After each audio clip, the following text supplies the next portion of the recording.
Welcome to Heavy Talk. I'm your girl, Heavy Sharnice, aka Heavy, and I'm back an episode of Heavy Talk. Here this episode, my straight talk with no chaser. Happy Heavy Talk Friday. Happy National Entrepreneurship Month. It is so much that is going on this month.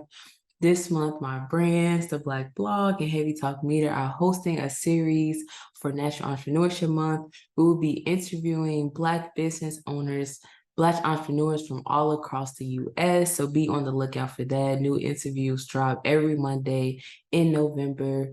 To learn more, head to the Black Blog. This month is also Giving Tuesday. Giving Tuesday is the annual day of giving to show support for impactful causes or initiatives. So we hope on this Giving Tuesday that you consider making a donation to support a Black business scholar. As you can see with our check that's always in the background, supporting Black businesses and Black entrepreneurship is always our goal. So we hope that you join us in making an impact. So far, we've awarded over $1,000 in scholarships. So join us in making an impact. To donate, you can head to the Black Blog.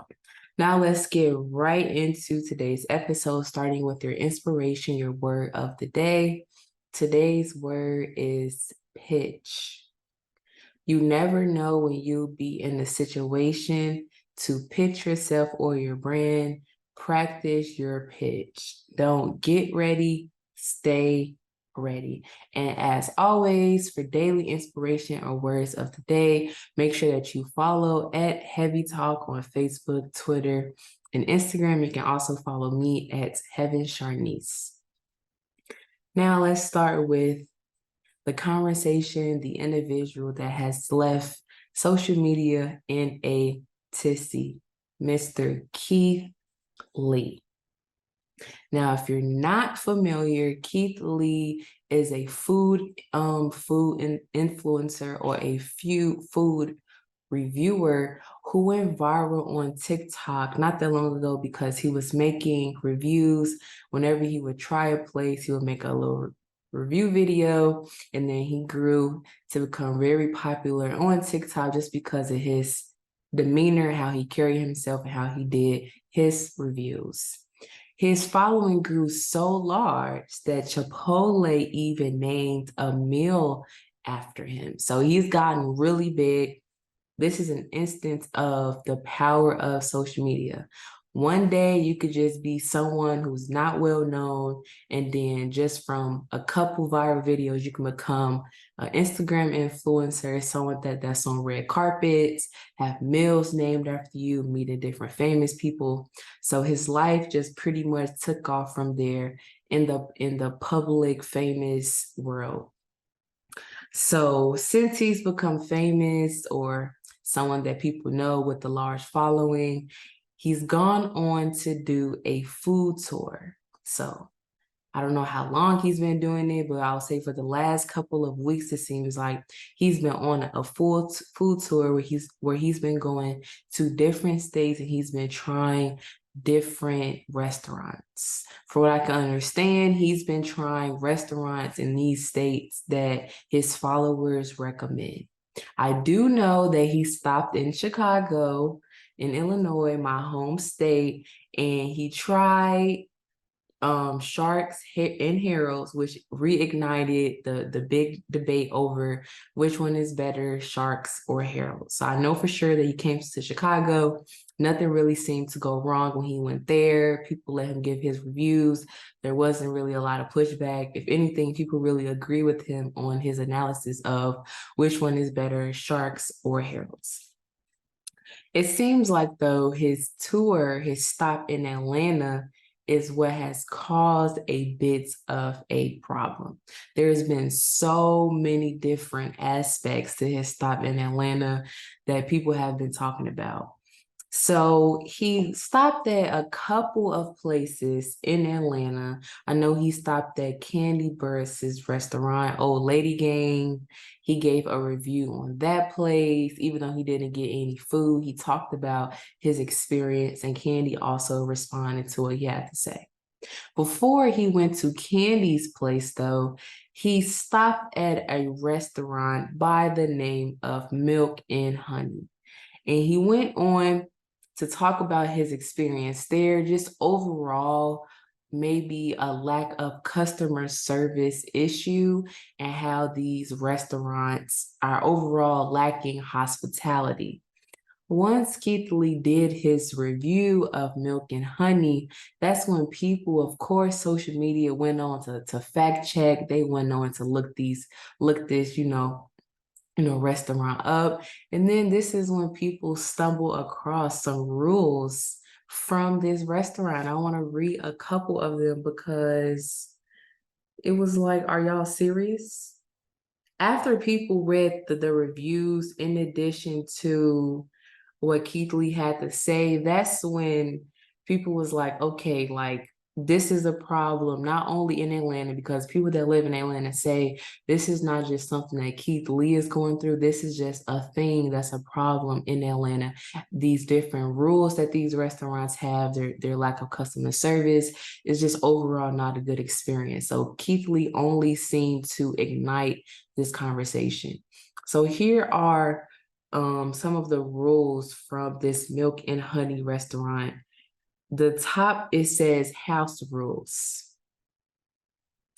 We guarantee, number one, we guarantee great food. Everything else is left to chance. We try our hardest, though, we really do. 2, we do not provide individual checks. However, we will allow up to 3 forms of payment.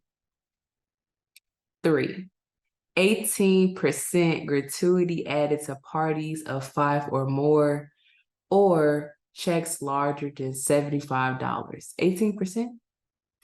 Seems a little steep, but okay. 4, no modifications, no was in caps, no modifications to any of the menu items. If you have a food allergy, please choose another item without the allergen. Now, as someone that has quite a few different food allergies, what are you even saying? Like, it just seems like you really just don't care about your customers. Like, you're not trying to work with them at all. So what if every single thing on your menu has something that they are allergic to? Just don't eat here? Okay. 5, be nice. 6, no reservations, no in caps, unless you are Barack Obama. Hey, there's exceptions to every rule. 7, no table hibernation, 90-minute max. Others have to eat too. Now, maybe I just haven't dined out at that many places, but no restaurant that I have ever been to has had a minute, like a time limit on how long I can sit there. Like, what type of stuff is that? 8, if we prepare your selected item to our menu specifications, we will not remove the item from your bill. Our entrees are not samples. Thanks. This just goes in line with the other rules. Like, y'all just really don't seem like y'all don't care about y'all customers. Y'all not willing to like work with them. You like this is what it is, take it or leave it. Not really trying to build an environment that people want to come to, feel comfortable, and come back to. 9, no parties, no in caps, larger than 4 on days that end in Y. Like they call themselves being funny with a lot of these rules, going back to the no reservation unless you're Barack Obama, like, and it's really not funny. We're a small place, and when we get busy, large groups are hard to accommodate. We do not push tables together. Now, going back to number 3, 18% gratuity added to parties 5 or more. But then number 4 say no parties larger than 4. Number 9 says no parties larger than 4 on days to end in a Y. So which one is it? Can you come if you have more than 4, or can you not? It's a little bit confusing. It's a little bit contradictory. 10, we have in caps, no waiting inside. Keep in mind, if on the wait list, you can receive a text when your table is ready. Naps in your car are fine. It's like they really think that they being funny when anything that just comes across as tacky. reminder that this is supposed to be fun. So after Keith Lee did his review and people did their research and they found these rules, people were all on this Milk and Honey restaurant. Different posts that start coming out from them. There was one alleged post from someone that claimed to be that they were a manager at Milk and Honey that was talking about Keith Lee having autism or something like that.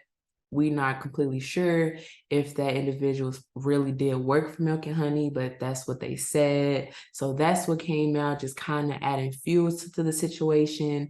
Then something else came out where it seems like the people who owned the place or worked there were like made this kind of skit looking video where they were like, who is Keith Lee or something like that, acting like, you know, they don't know who Keith Lee is, so they don't care. So it was like a mess. Like it was a big mess. Instead of them coming out with a good PR statement that said, we acknowledge what Keith Lee said, and we're gonna work on the problem, kind of what Candy said from Old Lady Gang, that would have made this whole situation better, but it seems like that's not what they did until they really started catching a lot of heat. Then once they caught a lot of heat from the post from the alleged manager who was talking about Keith Lee having autism, and then that skit that the Milk and Honey place did where they were like, who is Keith Lee? After there was just a lot of backlash from those things, that's when an official press release came out from Milk and Honey, and it said, today we extend our apologies to all as we address a recent incident that highlighted a review from a high-profile food blogger. In no way were we trying to discredit anyone. If the comments came across as such, kindly accept our apologies. It is crucial to always take feedback and make improvements for the success of our business and our community. We've taken time to reflect on the incident and have started internal corrective actions with our team regarding communication styles. The house rules that are circulating are outdated, and current one is to be published soon on our social media platform so everyone can see it's a vibe, not rules. It's a vibe. Last but not least, in no way, shape, or form is the woman circulating on social media with comments on autism a manager associated with our business or has ever worked for us. Let's fact check before we lash out with false comments and narratives. Thank you to our loyal customer base, our new followers, and future clients. We are ready to learn and grow from this incident. We are here to provide fantastic customer service and delicious meals. Let's all remain socially responsible. Cheers. It seems like it's a little bit too late. Y'all had all of them little snappy things to say, talk about who is Keith Lee. Why did it take you so long to come out and put out an official statement? Like y'all called yourself being cute and it did not seem to work in y'all's favor. You should definitely care about the experience that your customers are having. This seems to be a really big issue, a really big customer service issue, not just at that place, not just in Atlanta in general. It seems like after the pandemic, customer service has just been like a lost art. It doesn't matter where you go, whether you're dining in at a place, whether you just simply going into the stores to purchase something, you interacting with your cashier, whether you're going through the drive-through. It just seems like no matter where you go, people like the people that work there just don't have any coof, and they just don't care how your experience is. Like, we are paying customers. You should care. If people choose to stop going to whatever that place is because of a lack of customer service issue, that's how that place goes out of business. And then those said people have to find a job. Then you're going to be unemployed. So you should definitely care that you are giving someone good customer service. And if you don't care about your job, which you should, because that's how you stay with money in your pockets, just be overall kind. That little skit or that little video that they did talking about who is Keith Lee, That was just unnecessary and it was just rude, especially as a business owner. What kind of example are you setting if the people who are in charge of the place are acting like that? Definitely then the people that work there are going to follow your lead. If the owners think this is okay, or if the managers think that this is okay, then of course I can be okay, like popping my beak too. We need to work on that, especially when it comes to customer service at restaurants, because with all of these price hikes and this inflation, quarter pounder meal from McDonald's is like $16.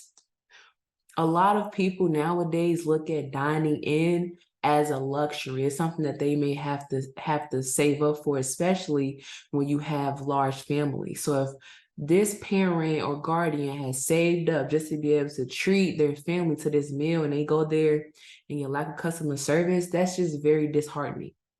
Forget about I lost my money. I was able to give my family, I was able to give my family a nice experience. Like, it's just wrong.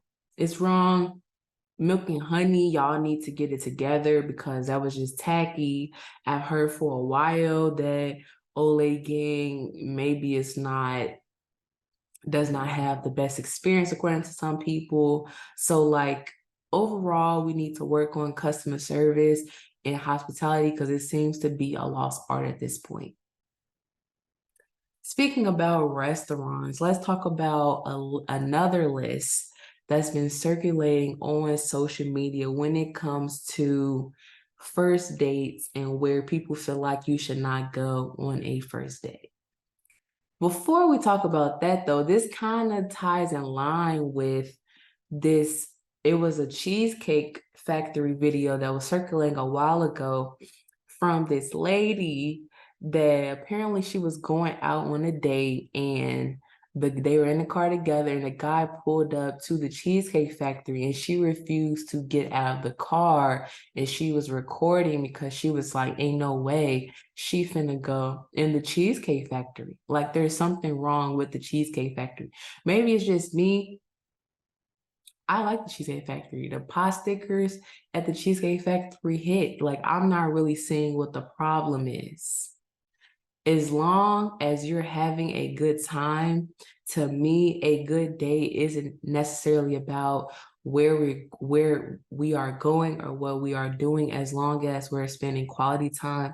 Quality time is one of my love languages. So like it kind of doesn't matter where we are as long as we're spending time together, having good conversation, and the vibe is good. If that's all good, you can take them to the Cheesecake Factory. Like I'll have a great time. Now, if it's something like a Netflix and chill, especially on a first date, I'm not coming to your house and you're not coming to my house. That's just a dub. It's not happening. Forget about it. And unless it's that, I'm pretty much good. Like, I don't really be seeing what the problem is and what this list is about because a lot of things on this list I like. So I'm not getting it. But this is a list that's been circulating on social media. The top of the list says, here's a list of places women absolutely refuse to go on a first date. And it says, thank you to the ladies who reached out to me to help me on my list. 1, Cheesecake Factory. Number 1, I don't get it. 2, Applebee's. 3, Chili's. To me, Applebee's and Chili's are one and the same. I don't really have a problem with either Chili's or Applebee's. I remember going there all the time growing up, getting that 2 for $20. So I don't get that. 4, Chipotle. I love me some Chipotle. I eat Chipotle probably 3 times a week. So Chipotle date would be cool with me. 5, Olive Garden. I love me a good salad from Olive Garden. I'm just not getting this list. 6, the movies. Now, with this movies one, I would have to think about in terms of you refuse to go on the date, why? Is it in terms of price? Like you're saying, you want the date to spend a certain amount of money and the movie doesn't cut, or you're talking about the actual environment, what the intentions may be? Because some people try to get handsy in general, and they might especially try it in the movie theater. So that could be a possible. Because don't try to take me to the movies on the first day and think that we finna get handsy. Like, it's not happening. So I don't know. Maybe. 7 house. Absolutely. I just said that before. I'm not going to your house. You're not coming to my house, especially on the first date. You come to my house maybe like the 7th, 8th outing, if that's. You're definitely not coming to my house on the first day. You can't even pick me up. I will meet you there. Ain't no coming to the house thing. That's a dub. Not happening. So movies possible. House, okay, I can agree with that. Absolutely not. Any fast food chain. Okay, I can maybe agree with that one too. Like maybe not can't you probably cannot take me to McDonald's. Like I don't it's not happening. Buffalo Wild Wings, I don't get this one at all because I love going to Buffalo Wild Wings, especially on game day. Since I'm a sports head, I used to always go to Buffalo Wild Wings because there's so many TVs and watch the game. So I don't get that. Wingstop. I didn't even think about Wingstop as a date. I just order out. So I don't know. Red Lobster, there's nothing wrong with that one either. A buffet, IHOP, Denny's, the gym. I don't understand why anyone would want to go on a first day at the gym, but that's odd. Church, that's not even so bad because I love the Lord. So I don't A-okay with me. We definitely go to church. Starbucks. I love Starbucks. That would be in my head like first date. Starbucks. You don't have to sit down and wait for no meal. The conversation can be short in case you're not really feeling this. So I like Starbucks. So I don't really get this list. Going back to my other point, I think it's all about what you are looking for, what your intentions are, what you think that their intentions are when it comes to stuff like that. I think that this list, I don't agree with most of it. Because like I said, my love language is quality time. As long as we're spending quality time together, it's few exceptions to it, but I really don't care what we're doing. As long as we're talking, having a good time, that's cool with me. Now let's get into heavy sports corner. That's been a lot that's been going on in sports.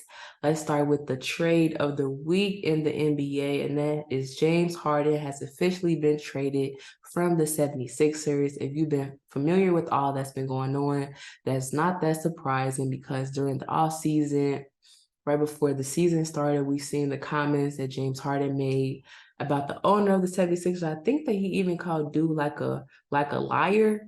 So you kind of can't call your boss a liar and think that everything is still going to be okay.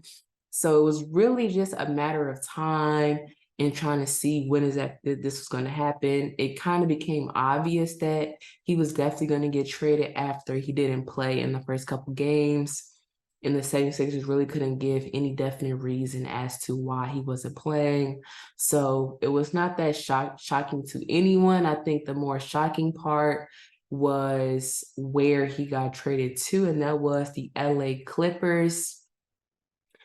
This is going to be very interesting. I'm very interested in seeing what the chemistry will be like with the Clippers now that James Harden is there. He has once again teamed up with Russell Westbrook. They're now playing on the same team again. They've played on 3 teams previously, the Oklahoma City Thunder. We all remember those days with Russell Westbrook, Kevin Durant, James Harden before when a lot of y'all stopped liking Kevin Durant, when he went to the Warriors. So we remember those days. Then they played together on the Houston Rockets. So now they're again playing together on the Clippers. So that's kind of cool. So in addition to Russell Westbrook, the Clippers also have Kawhi Leonard and Paul George. So they got James Harden, Russell Westbrook, Paul George, and Kawhi Leonard. On paper, they look good, but we know how many times we've been fooled with how a team looks on paper. And once they get into playing, they have no chemistry and they just aren't that good. Thus far, with just Kawhi Leonard and Paul George, the Clippers have been like subpar. So we'll see if the addition of James Harden will do anything to help them. A lot of people still feel like the Clippers gonna get bounced in the first round. A lot of people aren't believers. They don't think that this squad is going to do anything. I'm kind of siding with the people that think that, but let's see how it turns out. Someone else has just kind of been subpar. Honestly, subpar is an understatement. Someone that's been really bad, the Memphis Grizzlies. I'm actually sad about this one because I had high hopes for the Grizzlies because Derrick Rose got signed to the Grizzlies this offseason. And y'all know anywhere Derrick Rose go, I go. I even went to a Bucks preseason game because they were playing the Grizzlies just to see Derrick Rose, and he did not even suit up. I was kind of sad about that. So I had high hopes for them, was interested in seeing how everything was going to turn out. I seen a lot of videos of Derrick Rose with the Grizzlies, and he just seemed happy. He was dancing. I never seen Derrick Rose like that on any other team. So I thought, like, okay, he likes them. Seems to be good chemistry, but clearly that chemistry is just off the court because on the court, the Grizzlies are 0-5. They're the only winless team in the NBA. How embarrassing is that? Like, I mean, honestly, y'all are worse than the Chicago Bulls. Like, that sucks. Hopefully they will get it together after John Morant returns from his suspension. And I'll be interested in seeing games with both John Morant and Derrick Rose. And I will be catching me another game. Hopefully Derrick Rose does suit up because it will be the real season and not the preseason. Now let's get into the NFL, starting with the Las Vegas Raiders. The Raiders have clean house in the front office because they were just looking piss poor to start this season. They are 3-5. I've been keeping my eyes on this because, as I previously said on previous episodes, Davante Adams plays for the Raiders. And he was one of my favorite players on the Packers. I was really sad when he left the Packers to go play on the Raiders, but he said he wanted to play with Derek Carr. I think they played together in college, so that is what really made him want to go to the Raiders to play with him. And I mean, very shortly after Davante Adams went to the Raiders to play with Derek Carr went to the New Orleans Saints. So I was like, I wonder how Davante Adams feel about that because he came here to play with him, and now he's not even on this team anymore. And beyond just that, maybe he's a little frustrated that he came here for Carr and Carr is not here. If maybe the team was playing well and winning, he may feel a little better. But it's even worse. The dude that I came here to play with is not here and we suck. And Davante Adams definitely feel like that because previously he commented and said that the Raiders have to establish a winning culture. So if he's saying that they have to establish one, that clearly means that he don't think that they already have one.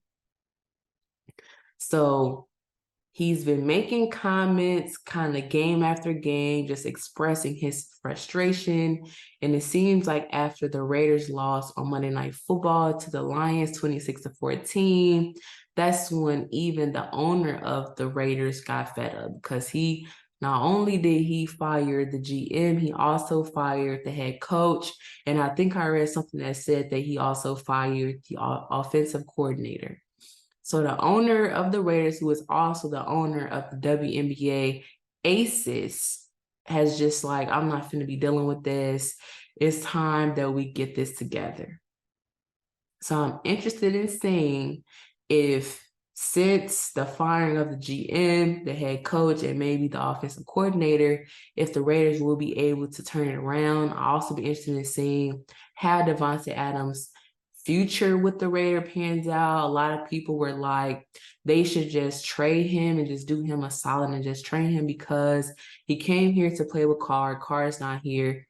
And he's very, very talented. So just why essentially make him waste his talent here on this team when they're just performing at a piss poor level? I mean, obviously the Raiders didn't care what we the public felt like they should do because the trade deadline came and went and Davante Adams did not get traded. And there were some reports that said there was no chance in heck that the Raiders were going to trade Davante Adams. So we'll see if in the future Davante Adams requests a trade. Because if I was him, I would do it. I didn't even come here to play with anybody else but Derek Carr. Derek Carr's not here and we losing. Like, why am I even here for? I could be on any other team. Let's see if he go and try to go whack back with his longtime QB, Aaron Rodgers. Speaking of Aaron Rodgers, before the Jets game this weekend, Aaron Rodgers was on the field throwing passes, and I must say my guy was looking good. He's out of his boots. His form looked nice. This has not been that long since he tore his Achilles tendon. He's already out of his boot. He's already throwing passes. And Aaron Rodgers has already said, my recovery is gonna shock y'all. Y'all are gonna be amazed. So I'm like, are you gonna try to come back? Before I had gave up on getting Jets tickets because I really only wanted to see him. But if you're gonna come back, maybe I need to start saving up and like snag me some tickets. I'm gonna keep my eyes on you, Aaron Rodgers. Let's see. Let's see. Don't count him out. He's a Hail Mary thrower. He always shocks y'all. He ran the table on y'all many times. He's proven y'all wrong and pulled the cat out of the bag. So let's see. Keep our eyes on that. And history is being made with Tyrod Taylor in the New York Jets. Tyrod Taylor is a Black quarterback, but it seems like he is putting Black representation on display.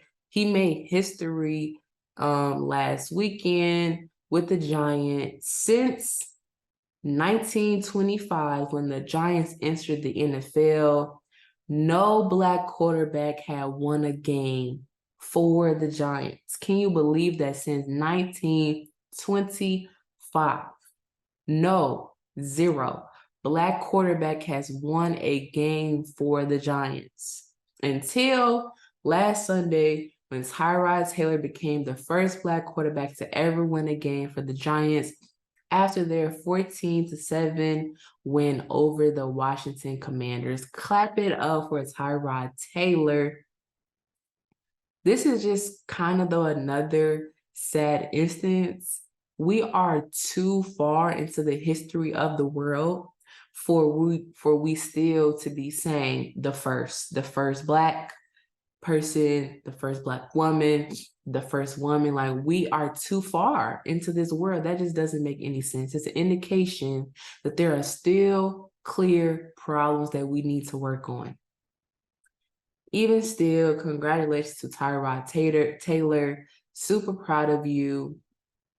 Continue to put Black representation on display because Black representation is always key, and continue to put Black man magic out here. I always say Black girl magic, Black men magic. Show out for us. Now let's get into our HBCU news segment. Seems like every episode here, I have some updates with my HBCUs. I want to start by wishing a happy GHO, happy GHO, greatest homecoming on earth to all of my Aggies. I hope that you all have a fantastic, safe, and enjoyable homecoming. Aggie pride every day, all day.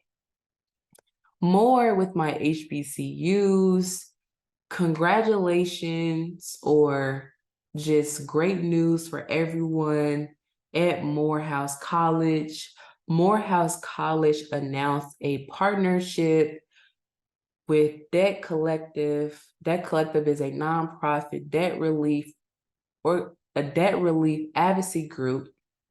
And this partnership allowed them to purchase and forgive every single penny of account balances on institutional loans through the fall 2022 term.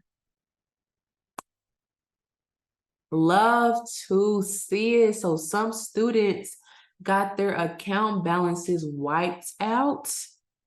Wow. According to this article from CNN, the no strings attached gift amounts to nearly $10 million of student loan forgiveness on more than 2,700 accounts that owe debt to the college. You know how many families that's going to impact? The debt forgiveness allows students to finish their education or access transcripts that were withheld due to unpaid balances. Great news. Congratulations to everyone that was impacted by that at Morehouse College. I absolutely love to see it. HBCU pride runs deep. Getting out of my HBCU news, but still educational in the sense, I want to talk about some new data that has been released. I would like to say that I predicted this. When the pandemic was going on and after, I talked about how what effects are we going to see? Not just health-wise, because that's very important, but not just health-wise, in terms of education, in terms of our students, because the kids were out of school, they were in a different learning environment. A lot of students had distant learning for quite a bit of time with their parents had to teach them. So I said, what is the impact going to be? I said, these are going to be our doctors and astronauts and teachers and politicians. Are we going to see an impact of this pandemic educationally? Seems like I'm right. A new report, new data has come out that said ACT scores are at a record low. As we know, the ACT is a college readiness exam. According to this article from CNN, the average composite score on the ACT test drops to the lowest level since 1991. That was a while ago, the lowest level since 1991. The average score fell to a 19.5 out of a possible 36 for the class of 2023, according to the nonprofit ACT. More of what this article said, the proportion of what the ACT calls COVID cohort seniors who did not meet any of the benchmark scores considered necessary to succeed in college reached a record high of 43%. WTNDF. I actually hate to be right about this. I did not want to see this happen. The ACT scores then dropped to the lowest point since 1961. That's the average score, not just at one school, one education system. No. Overall, the average score is 19.5. Wow. Not just that, 43% of what the nonprofit ACT calls COVID cohort seniors, 43% do not meet the necessary benchmark scores to succeed in college. That's almost half. I'm alarmed. WTF leads us right into today's WTF segment because quite a few things didn't have me like WTF, and the streets have definitely been raging. Let's start with news that's coming out of DoorDash, which has ignited a conversation about tipping. DoorDash is advising users to tip delivery people or expect a longer wait for their food. The food delivery service has been testing the efficiency of issuing a warning message for customers trying to leave a $0 tip for drivers. WTF. I'm sorry. Are you really trying to leave somebody $0? That's just not right. That's just not right. And I did see some people that were like, tipping should not be mandatory. The people that do these jobs, their pay should be enough, should be at a level where there should not be obligation on the customers to tip. Now, that very well could be true, but yet and still, that is not happening at present day. So in the meantime, you kind of have to, and it's the right thing to do to leave a tip, to just leave $0. I mean, $1 is kind of like a joke, but to leave $0, that's like baffling to me. Absolutely baffling. WTF. I find this to be very intriguing. Can't believe that this happened so long ago. The former GMA host, the ones that we have found out was getting frisky, and they both seem to have been married when it had came out that they was being frisky, Amy and TJ. They have gone Instagram official. So they really said, we sticking together. I'm sticking beside him. That's what she said. They're putting it on the gram, and we know us young kids know once you go Instagram official, that means that it is serious. It's serious. The two are no longer hiding their romance, and they say that they will not be silent anymore. They have a podcast coming. I cannot lie, I will definitely be tuning into the podcast because I want to see it if they drop the tea. But how bold is that? It seemed like y'all were having an affair. When this came out, y'all still didn't try to hide it. Y'all was still together. How blatant and just awful that is to y'all's significant others. If y'all were in fact married and together with y'all spouses at the time, that's just wrong. WTF, guys. Go and check out that podcast, though. Flavor Flav, my goodness. Flavor Flav performed the national anthem for a Milwaukee Bucks game, and dare I say that he had social media cracking up. I watched the video, and my goodness, like, sir, it wasn't the best that I've seen, but it wasn't the worst. But still, WTF, like, couldn't find anyone else for the gig. Yowlers. This one is creepy. WTF. An Idaho woman is suing her one-time fertility doctor, saying he secretly used his own sperm to inseminate her 34 years ago. Apparently, the woman has sought fertility care because her and her then husband had been unable to conceive, so they were looking for a sperm donor. Little did she know, instead of the doctor getting sperm from someone else, an outside source, he instead used his own sperm. And this was found out last year by the Idaho lady's daughter, because the daughter did what a lot of people are doing. They're putting their information on these ancestry websites. And when the daughter did that, this is how she got this information that her dad, her biological father, was the fertility doctor. So they are now suing. If it's me, you should get all the money that you're asking for, because I know that has to be against some type of law or against some type of contracts, because you did it with me not knowing. And that's just gross. WTF. This might be the wildest thing that I've heard. I mean, I think ever. I should have left this for the end, because this is beyond me. I've never even heard of something so wild in my life.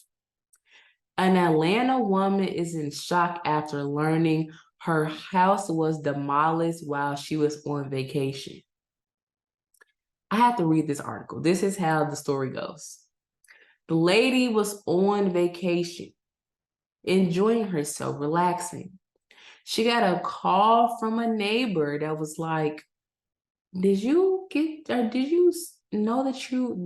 ask to get your house demolished? The lady was like, no. So the neighbor went over there to ask what's going on. The people that was demolishing the house told the neighbor to mind her business. So the neighbor told the lady that was on vacation, what happened, and the lady had a family member go to visit her house. When they arrive, here's what the article says. Once they arrive, the family member questioned the worker's permits. Following an examination of the permit by a site supervisor, the worker conceded to the error, acknowledging that they had mistakenly arrived at the wrong address. As a result, the work crew swiftly disassembled their equipment and vacated the premises, leaving the house ruined. You got to be kidding me. You demolished my house on accident. You arrived at the wrong address. No one double checked. I'm getting paid. I hope that she's getting the best lawyer right now, because y'all finna be paying me. I'm finna own this whole lot. Y'all company finna be closed down. Ain't no way that you're telling me that y'all demolished my house on accident. Then y'all tried to get snotty when I had my neighbor come over here and ask y'all. Clearly, y'all should have been like red flag if somebody coming to ask me what's going on here. I hope she gets paid. And these people, you're in the wrong line of work. I'm sorry. This not the type of accidents that can happen. You can't make accidents like this. Can't make no mistakes like this. Like the lady could have had precious family heirlooms in there, and y'all didn't destroy it. What if she had like a pet? You didn't kill her pet if she did. Like, what type of stuff is that?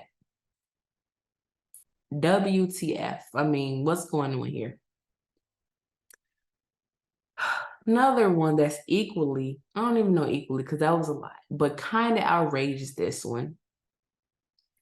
An off-duty pilot tried to turn off engines mid-flight. Now, what's going on with him? Like, sir, what's going on with you? A man has been charged with more than 80 counts of attempted murder and reckless endangerment after he allegedly tried to cut off the engines of a San Francisco-bound flight that was forced to divert to Portland.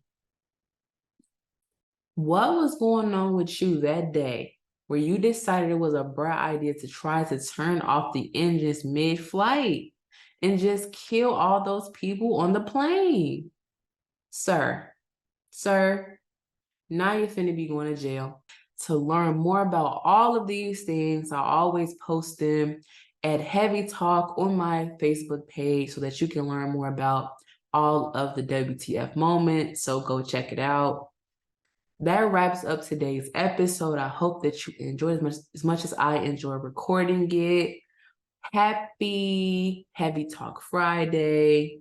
Happy Entrepreneurship Month. Make sure that you check out the series presented by the Black Dot Blog and HeavieTalk Media. Check out our interviews with these great entrepreneurs. Interviews drop on Monday.